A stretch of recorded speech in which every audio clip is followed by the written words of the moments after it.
Assalamualaikum warahmatullahi wabarakatuh. Perkenalkan, nama saya Anissa Adi Nugraheni dari kelas 2A Universitas Sarjana Wiyata Taman Siswa. Pada kesempatan kali ini saya akan mempresentasikan lembar kerja mahasiswa tentang sifat cahaya. Langsung ke jadwal pelaksanaan. Kegiatan yang pertama, menyiapkan alat dan bahan, kemudian melakukan eksperimen, mengisi LKM, dan juga melakukan presentasi. Saya lakukan pada hari Minggu tanggal 13 Juni 2021. Lanjut, tujuan dari penelitian ini, dari percobaan ini adalah untuk membuktikan sifat cahaya yang terjadi pada peristiwa sehari-hari dan menganalisis fenomena sehari-hari yang menunjukkan penerapan sifat cahaya. Alat dan bahan yang diperlukan yaitu cermin untuk memantulkan cahaya dari senter dan juga cahaya matahari untuk percobaan cahaya yang dibaurkan dan cahaya yang dipantulkan berjumlah 1 buah. Gelas bening dengan air sebagai objek percobaan, gelas bening kosong sebagai objek percobaan, senter dan cahaya matahari sebagai sumber cahaya, baskom sebagai tempat air untuk percobaan cahaya yang dibaurkan, genteng kaca untuk percobaan cahaya merambat lurus, dan 1 botol tidak tembus pandang untuk pembanding dengan gelas kosong. Prosedur kerjanya yaitu mempelajari kegiatan pembelajaran 6 tentang sifat cahaya dan alat optik, kemudian mengamati lingkungan sekitar untuk menemukan berbagai fenomena yang menunjukkan sifat cahaya, berikan penjelasan secara lisan. Jika Anda tidak menemukan fenomena alam, dapat dilakukan percobaan sederhana menggunakan alat dan bahan yang mudah ditemukan. Kemudian dokumentasikan kegiatan baik dalam bentuk foto maupun video. Edit foto dan video menjadi 1 video utuh berdurasi maksimal 15 menit yang berisi penjelasan tentang sifat cahaya. Upload hasilnya pada Google Classroom. Selanjutnya, tuliskan hasil pengamatan pada tabel hasil pengamatan. Berikut tabelnya. Sifat cahaya merambat lurus, peristiwa sehari-hari, genteng yang terbuat dari kaca digunakan untuk penerangan pada siang hari. Sifat merambat lurus ini juga digunakan sebagai dasar membuat alat-alat seperti mikroskop dan periskop. Kemudian sifat yang kedua adalah dipantulkan.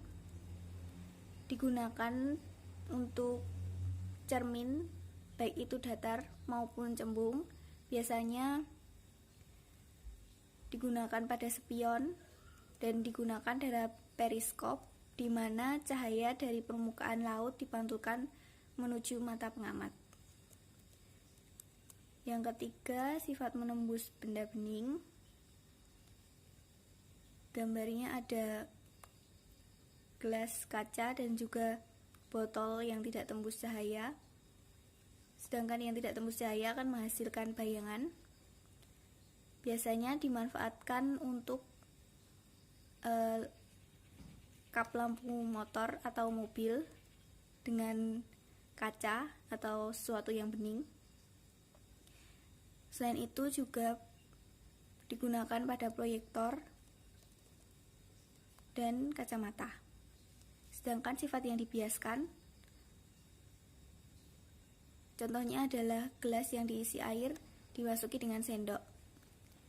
Selain itu juga digunakan pada teleskop yang membuat objek yang jauh terlihat dekat. Yang terakhir adalah diuraikan. Biasanya terjadi pada proses pembentukan pelangi karena adanya penguraian warna putih menjadi berbagai macam warna tunggal. Nah, gambar ini saya dapat dari percobaan baskom yang diisi air, kemudian di dalamnya diberikan kaca dan diletakkan di bawah sinar matahari, lalu dipantulkan ke tembok menghasilkan pelangi. Untuk diskusi kegiatan 1, nomor 1, Pada kendaraan bermotor, Anda pasti memiliki kaca spion di kedua sisinya. Spion dapat membantu Anda melihat bayangan benda lain di belakang saat berkendara. Spion dibuat dengan menggunakan cermin cembung. Jelaskan alasannya. Kaca spion pengendaraan bermotor menggunakan cermin cembung karena sifat cermin cembung yang menghasilkan bayangan maya tegak dan diperkecil, sehingga cermin tersebut digunakan agar semua objek benda dapat terpantul dan perangkap masuk, sehingga tercipta bayangan yang diperkecil pada cermin cembung dan memudahkan pengendara melihat ke belakang tanpa harus menengok. Yang kedua, pada gelas bening yang berisi air, Anda dapat melakukan percobaan sederhana tentang pembiasan. Caranya, masukkan pensil ke dalam gelas dan Anda akan melihat pensil seolah-olah dibelokkan ketika masuk air. Jelaskan fenomena ini dan kaitkan dengan konsep atom dan molekul. Proses pembiasan ini dapat terjadi karena adanya perbedaan medium antara udara dan air. Cahaya akan dibiaskan ketika melewati antara bidang tersebut. Ketika cahaya melewati udara, maka sebagian kecil cahaya akan dipantulkan dan selebihnya akan diteruskan. Namun, perbedaan kerapatan optik atau indeks bias antara kedua medium tersebut, yang mana jelas bahwasannya indeks bias udara lebih kecil daripada air, membuat arah berkas cahaya yang datang tidak sama dengan arah berkas cahaya di air. Yang ketiga, Randy sedang bersiap-siap berangkat ke kampus. Setelah mandi dan berpakaian, Randy bercermin di depan cermin rias di kamar kosnya. Bagaimana bentuk dan sifat bayangan Randy pada cermin tersebut? Jelaskan mengapa demikian. Bayangan yang dihasilkan dari cermin datar adalah sama, besar, tegak, arah bayangan berkebalikan, jarak benda dan bayangan sama, serta bayangannya bersifat semu. Hal tersebut dapat terjadi karena hukum pemantulan cahaya pada cermin datar yang meliputi sinar datang akan dipantulkan dengan sudut datang sama dengan sudut pantul, serta sinar datang, sinar pantul, garis normal terdapat pada satu titik dan berada pada satu bidang datar yang membuat sinar yang datang tegak lurus cermin akan dipantulkan tegak lurus juga. Yang keempat, Anda tentu sering melihat peristiwa terbentuknya pelangi setelah hujan. Uraikan proses terbentuknya warna-warni pada pelangi tersebut. Proses terbentuknya pelangi terjadi melalui 3 tahap, yaitu refleksi, dispersi, dan refraksi. Proses pertama adalah refleksi. Hal ini terjadi ketika hujan turun, maka cahaya akan melewati hujan dan sebagian besar akan dipantulkan kembali. Nah, proses tersebut adalah proses refleksi. Proses pemantulan kembali tersebut arahnya akan sedikit berbeda. Nah, proses tersebut adalah proses refraksi.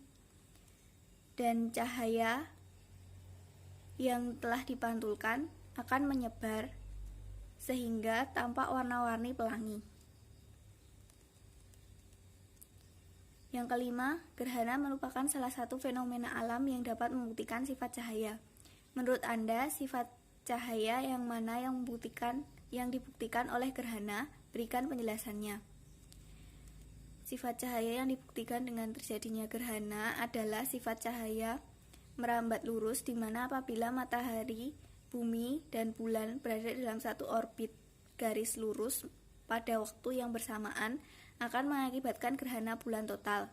Karena cahaya bulan yang berasal dari pantulan sinar matahari akan terhalang oleh bumi. Berdasarkan dari seluruh kegiatan tersebut dapat disimpulkan cahaya sangat berperan penting bagi kehidupan manusia, karena tanpa adanya cahaya manusia tidak dapat melihat dan mengerti berbagai macam warna. Melalui percobaan di atas, kita sadari bahwa segala aktivitas manusia sangat dekat dengan cahaya. Bahkan kita memanfaatkan berbagai sifat cahaya untuk memudahkan kehidupan kita dengan dibuatnya berbagai macam alat seperti periskop, mikroskop, dan teleskop. Nah, berikut presentasi dari saya. Banyak kurang dan lebihnya saya mohon maaf. Wabillahi taufiq wa hidayah. Wassalamualaikum warahmatullahi wabarakatuh. Salam.